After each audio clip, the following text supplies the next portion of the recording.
What's up YouTube? It's your boy Nash here. Welcome back to the channel. And yeah, as you guys can tell by the book, it is time for some more predictions, but this time will be for SummerSlam. And I'm gonna be honest, this could go down in history as one of the greatest SummerSlams of all time.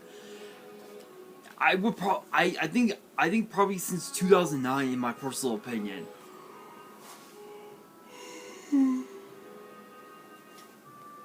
Because if you think about it, the card for SummerSlam '09 was pretty fucking nuts. I mean, we had John Cena versus Randy Orton. We had Jack Swagger versus MVP, Rey Mysterio versus Dolph Ziggler, DX versus The Legacy, Jarrett versus Crime Time, Jeff Hardy versus CM Punk. So many matches, so many incredible matches were on the card, and I think this could go down in history. Excuse me, as one of the greatest SummerSlams of all time, not just because of the fact that it'll take place inside Nissan Stadium, before I get to that, before we get to this, we do have some breaking news that was just given to us about an hour ago.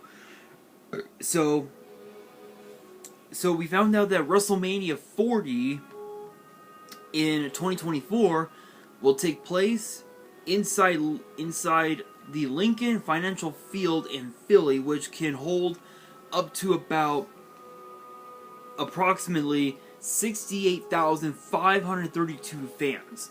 Now, if you were to add the seats of WrestleMania, hands down, you're looking at,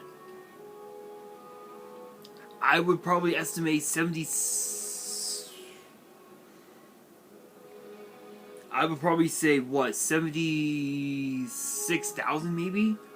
I would probably say. But let's take a look at Nissan Stadium, because I want to see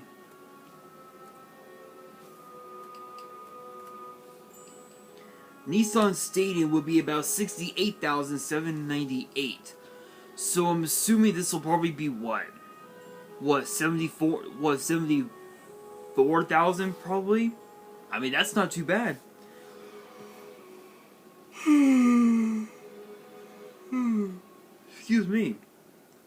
Excuse me. Hang on, guys. Sorry, guys. Had to get my brisk iced tea. This one is Tropical Mango Goji Strawberry, which actually is not too bad. Shouts to Brisk. Their drinks are fucking amazing. Not sponsored. This is actually pretty good. Woof. Alright, guys. Enough with the bullshit. Let's get straight into it. Hopefully you guys are going to enjoy anyway this prediction video. If you guys are and you guys want to see more premium live event prediction videos in the future, make sure you guys smash the thumbs up button, subscribe to the channel, turn on the notification bell, and follow me on all of my social media. Links will be in the description below, as will the info to my fan mail. It will also be in the description as well. Let's get straight into it, kicking these off with a match that was actually announced this past Monday on Raw, as the Mysterios will do battle with the Judgment Day once again, but this time no DQ, no disqualification. So we know damn well that Rhea Ripley is gonna get involved, because she just came back from injury this past Monday on Raw, and not only that,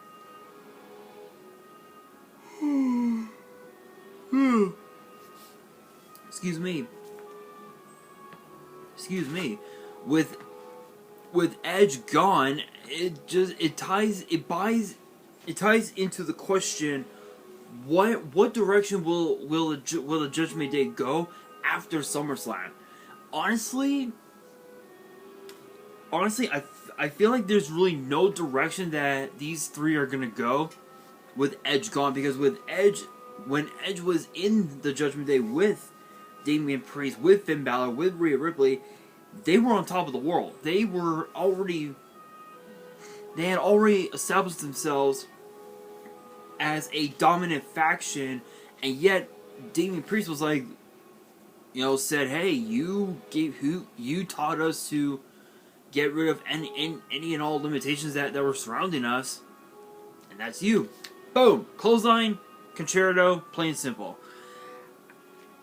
I'm gonna be honest. I think this is a match that the Mysterios need to win, especially Dominic Mysterio, because if you guys recall, I'm actually gonna go back in my book here. If you guys recall, Dominic Mysterio signed his contract with WWE in 2020, right before the whole Thunderdome era came about, and it was literally during a time when WWE had to host both Raw and SmackDown inside the Performance Center in Orlando, where NXT and 205 Live had to be hosted inside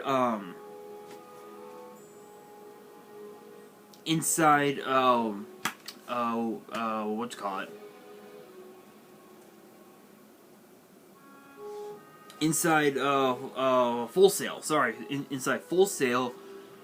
Dom signed his contract with WWE just a week before SummerSlam, and signed a contract where he would face Seth freaking Rollins in a street fight. Fast forward to last year's SummerSlam.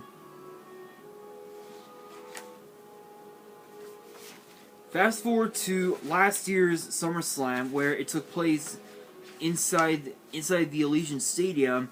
The Mysterios defended, or actually rather challenged, the Usos for the Smackdown tag team titles, and the Usos ended up winning that match. If you guys have not seen that result video, I recommend you check it out. It was pretty nutty. So this is a must-win situation for Dom, because if he and his father Ray lose this match, there's no telling what that'll do to their morale and to their confidence as we draw closer and closer and closer, not just to Survivor Series, not just to the Royal Rumble, but also to WrestleMania, which will take place here in my hometown of LA, which you guys know, your boy wants in the WWE. So if you guys want to see me in WWE, let your voices be heard and tell WWE your boy wants in. He ain't taking any no's for an answer. No no's. No no's.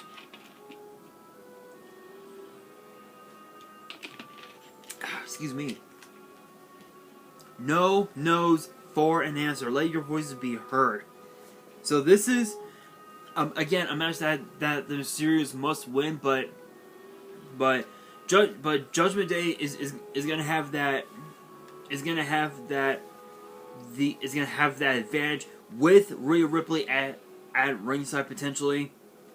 I got as much as I want the Mysterios to win, I gotta go with Judgment Day on this one, simply because of the fact that they have both Priest and Balor have Rhea Ripley in their corner. So imagine what could happen if the Mysterios, if Ray and Dom had Ray's daughter Aaliyah at ringside and tried to attack Rhea Ripley.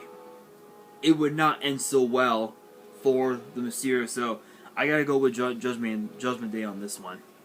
Next up, we have, actually, this is the first of 5 titles that are on the line. This is the first one for the SmackDown, for the Raw Women's title between the EST Bianca Belair, the champion, and of course Becky Lynch in a rematch from SummerSlam last year, where Becky Lynch returned to WWE after her pregnancy, and she defeated Bianca Belair in 26 seconds. to become SmackDown Women's Champion. With this, it's a possibility that history could repeat itself, but Bianca Belair now knows better. She knows better to never trust a Becky Lynch handshake. Because if you try to trust a Becky Lynch handshake, you're gonna get your ass beat. Yeah, you're gonna get your ass beat really quickly. But these two have been at each other's throats all year. This past year, not just in 2022, but throughout the second half of last year in 2021, these two have been at it. But the question becomes, who needs this more? Is it Becky Lynch or is it Bianca Belair? Truth be told, it's Becky Lynch. Becky Lynch needs this match now more than ever, because if she wins, she becomes Raw Women's Champion again, and she claims that nobody will be able to take the title away from her again. But if she loses, that'll do a whole hell of a lot to her morale, her confidence, and her ego. Her ego, mind you. But I gotta go with Bianca Belair on this one. I think we're gonna definitely see Bianca Belair retain the Raw Women's title. But since we're on the topic of Becky Lynch, we gotta talk about the man, her man, Seth freaking Rollins, doing battle with Riddle in a rivalry that was based on literally nothing. Just nothing. A rivalry based on nothing whatsoever. This match makes no sense whatsoever. I don't know why. I mean, it could have something to do with what happened at Money in the Bank, which is a possibility, but I don't really remember. But with what Seth did to Riddle this past Monday on Raw, there's no way Riddle is gonna be at 100%. I gotta go with Seth freaking Rollins on this one. Next up, we have a match based on respect. The Miz, and get this, Logan Paul. Yeah, Logan Paul. His second match ever in WWE is at SummerSlam, and he wants to beat the Miz's ass. Do I blame him for it? No, I do not. Pretty much everybody wants to beat the Miz's ass. AJ Styles, Dolph Ziggler. Who doesn't want to beat the Miz's ass? Seriously, who doesn't?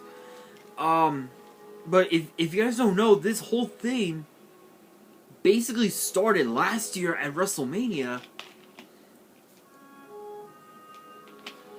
where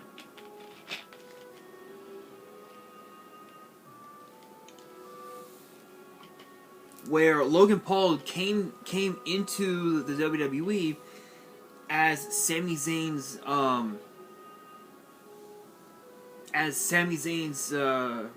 I guess escort? No, I guess just to be there at ringside on the side of Sami Zayn.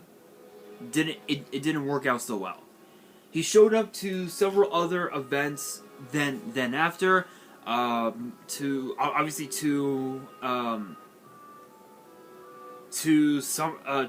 SummerSlam, which was inside Allegiant Stadium, and then decided to come back this past year for WrestleMania. Now he has an official WWE contract, which it's awesome. A huge YouTube megastar like Logan Paul signed to WWE. That's awesome. That's history right there. But hello, if they could sign, here's the thing. Again, if they could sign a megastar like Logan Paul, why can't they sign a small content creator like myself? It just doesn't make sense. It doesn't make sense. But I'm not gonna get too salty about it, but I will say this. Again, if you guys want to see me in the WWE, let your voices be heard and let the WWE know on social media. Because honestly, I'm growing restless with this bullshit. I'm growing restless with this shit. Literally. Literally, I'm like losing my mind about it. Anyway, that being said, here's the thing. Logan Paul has only had one match in WWE. That was against the Mysterios with The Miz at WrestleMania. This is one-on-one. Miz has been doing this for almost 20 years. Yeah, almost 20 years. And the thing that boggles my mind is whether or is the X Factor. And that X Factor is Tommaso Ciampa, who has decided to be a part of the main roster, which makes no sense because he said a few years back, he said the day I go to the main roster will be the day I retire. He's in the main roster. Shouldn't he be retired right about now? Well, anyway, as much as I want to see The Miz get his ass beat by Logan Paul, I think it's gonna be the other way around. Simply because it's experience. Miz has more experience in the ring than Logan Paul. Yes, it is true that Logan Paul has been putting in the work, training with, with top tier talent, from the PC, with his own personal trainers and whatnot. Yeah, that may be true, but none of that will matter when you're up against someone like The Miz. So I gotta go with The Miz on this one. Next up, we have a Money in the Bank rematch for the Undisputed Tag Team titles between the champions, the Usos, and the Street Profits, with WWE Hall of Famer Double J, Jeff Jarrett, as the special guest referee. This is very interesting because Jeff Jarrett, people forget, Jeff Jarrett has won Tag Team Gold in WWE. People forget about that. But not only that, he's a former multi-time Intercontinental Champion, and alongside Dixie Carter, he created TNA Impact Wrestling. He founded TNA Impact Wrestling, and because of guys like him, guys like AJ Styles, all who were a part of the original TNA, Impact Wrestling has shot up to the roof.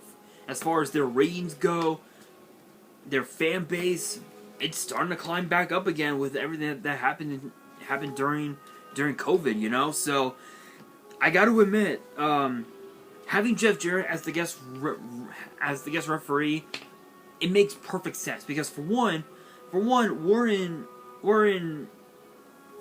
Nashville, all right, okay? We're in Nashville, Tennessee, and Jeff Jarrett, I believe, is from Nashville.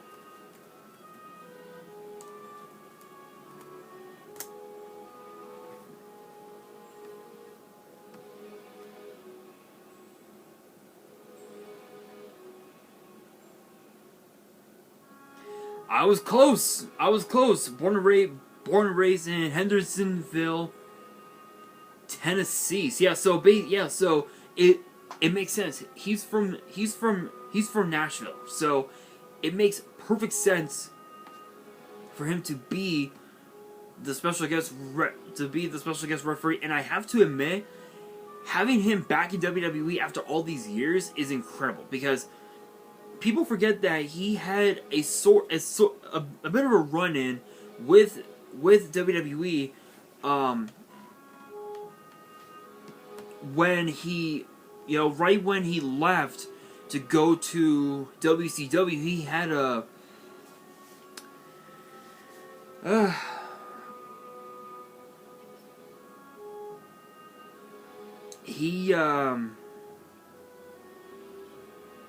he had a bit of a run-in with WWE.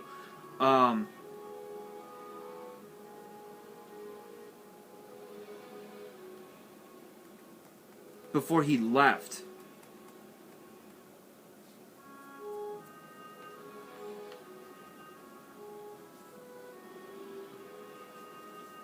And, yeah, it was very interesting. it was very, very interesting to say the very least. But people forget that, again, as I said, alongside Dixie Carter, and of course alongside his father, Jeff Jarrett created TNA, which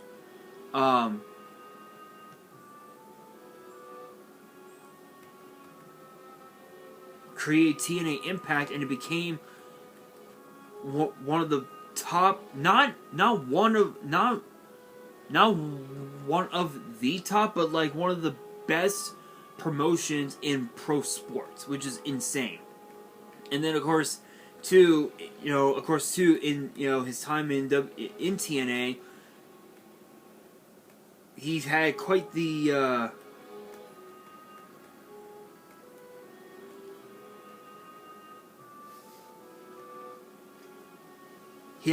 interesting run in pretty much every promotion he's been in. Like if you look at his accolades in WWE, he's a former NWA North American champion, a former European champion, 6-time Intercontinental champion, former tag team champion, alongside the late Owen Hart, and of course he got inducted into the 2018 Hall of Fame class, which is pretty cool. But it makes sense. It makes perfect sense. He's a former tag team champion. He's won tag team gold almost every single almost every single promotion he's been a part of. It makes sense. So the question becomes, who wants this match even more? With Jeff Jarrett calling it down the middle, he's the only dude that will not take any shit from the Usos. This is a match that the Street Profits need to win, because if they win, it lowers Roman Reigns. It lowers the Bloodline's morale once we head into the main event, which I'll get to that here in a bit. But again, once we get into the main event, which is Reigns and Lesnar, it lowers Roman's morale, and it gives Brock Lesnar the fuel he needs to just clap it up, send Roman to Suplex City, and it's pretty much just game there. But if the Usos win, the Street Profits they're done. That's it. They may never get another shot at the tag team titles again. So this is a match that both teams need to win, because both teams cannot afford to lose. If that makes sense. But here's the thing. Usos have been extremely dominant as tag team champions. In fact, I don't think I've ever seen them this dominant ever. I have never seen the Usos become this dominant ever. But it's only because of the fact that they've stepped up their game, because Roman Reigns has stepped up his game as the undisputed champion. So with both the Usos and Roman Reigns holding all the gold in their respective divisions, their game has stepped up extensively. So I can guarantee you both teams are not going to hold back. But I think honestly, the Usos have been way too dominant to lose the titles now, so I gotta go with the Usos on this one. Next up, we have a match for the SmackDown Women's title between the champion, Liv Morgan. Yes, if you can believe it, Liv Morgan is SmackDown Women's Champion, which is nuts. And the baddest woman on the planet, the former champion, Ronda Rousey. This is actually interesting, because here's the thing. Ronda Rousey has said it before. She likes Liv Morgan. She respects Liv Morgan, and if Ronda was in Liv Morgan's shoes, Ronda would have done the exact same thing, because Ronda knows about the Money in the Bank briefcase, because she's been cashed in on before. If you guys remember, if you guys recall, Ronda Rousey challenged Nia Jax for the Raw Women's title at Money in the Bank, only for Alexa Bliss to cash in on both Rousey and Nia Jax, and Bliss became Raw Women's Champion. So Ronda Rousey knows about the Money in the Bank briefcase. So she knew what she was getting herself into, and she paid the price. So now the Cinderella story for Liv Morgan has to go through Ronda Rousey, because if Liv Morgan loses, excuse me, there's really no telling how low Liv Morgan's confidence and her morale will go as far as losing the as far as her fan base goes. But we all know the first what when it comes to being a champion, especially being a champion for the first time ever in your career, it's the old adage: being champion is one thing, staying champion is another. You're a target. And the first defense is always gonna be the most tricky, because of the fact that you're going up against the person that you took the title from, took the title from, and Ronda Rousey ain't gonna stop until she gets her hands on that title. But there's been rumors going around saying apparently Ronda never wanted to be champion. She never wanted to take the title off of Charlotte Flair. But why though? Who knows?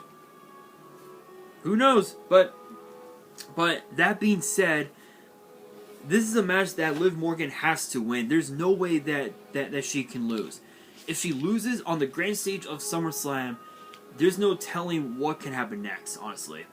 But again, Liv Morgan, if I was a betting man, I would put all my chips on Liv Morgan. Next up, we have a match for the United States title between the almighty United States Champion Bobby Lashley and Mr. Money in the Bank Theory. Yeah, Theory pissing off Bobby Lashley, not something you want to do. I'm just gonna go and say it, Bobby Lashley. There's no way Theory can take the title off of Lashley, because Bobby Lashley has been champion before, and he knows the dangers. Yeah, I'm going with Bobby Lashley on this one. Next up, we have a match that just is so bizarre. I don't know how bizarre it'll get at SummerSlam this Saturday, but I'm kind of excited for it. We have Happy Corbin versus Pat McAfee. Smackdown commentator Pat McAfee. Yeah, who knew? Here's the thing. This is Pat's not first, not second, not third, but fourth match in a WWE ring. You guys are wondering, wait a minute, didn't he have a first match at WrestleMania or something? No, he never did. That was because Pat's match with Theory was his third. His other two, his first one was at NXT TakeOver 30 against Adam Cole. If you guys do not recall that card, I recommend you watch it. It's on Peacock, and you guys need to watch that card, because I did do a prediction video and a result video for it during that week, and the card was this: Bronson Reed, Damian Priest, Cameron Grimes, Johnny Gargano, and the Velveteen Dream in a ladder match for the North American title. Io Shirai versus Dakota Kai for the NXT Women's title. Keith Lee versus Karrion Kross for the NXT title. Pat McAfee versus Adam Cole. Legado del Fantasma against Danny Burch and Oni Lorcan, and against Breezango, in which the winning team would be the No More Contenders for the NXT Tag Team titles. And then, of course, Finn Balor versus Timothy Thatcher, which was a hell of a match, by the way. In fact, I think the match between McAfee and Cole, absolutely insane. But you guys are wondering, what other match did Pat McAfee have? What other match did he have? Competed inside War Games. he formed his own team, which was obviously Pat McAfee, Butch or Pete Dunne, Danny Burch, and Oney Lorcan against the Undisputed Era, which was Adam Cole, Kyle O'Reilly, Roderick Strong, and Bobby Fish, to which the UE picked up the dub. So, when it comes to Pat McAfee and his in-ring career, he's 1-2. He's 1-2, and he could tie up his own record with 2-2 against Happy Corbin, but he mentioned that they played together for the Colts, for the Indianapolis Colts, for maybe a season or two, and yeah, I wouldn't know. I don't know. All I know is that Happy Corbin needs his mouth shut, and I think Pat McAfee just might be the one to do it. Plain and simple. Plain and simple. Alright, you guys, now we move on into the main event, which I'm assuming will be the main event. It is for the undisputed WWE Universal title. Last match, last time, last man standing. The champion, Roman Reigns. The challenger, Brock Lesnar. A rivalry that dates back 7 years. Who would have ever thought that 7 years ago this match would have ever came to pass? Nobody thought that this match would ever come to pass, but it did. 7 years ago. Didn't work out the way everybody wanted because, well, Seth Rollins cashed in Money in the Bank and became the WWE Champion. Since that night, these two men have been at each other's throats for years. And this Saturday, it all finally comes to an end. I am surprised that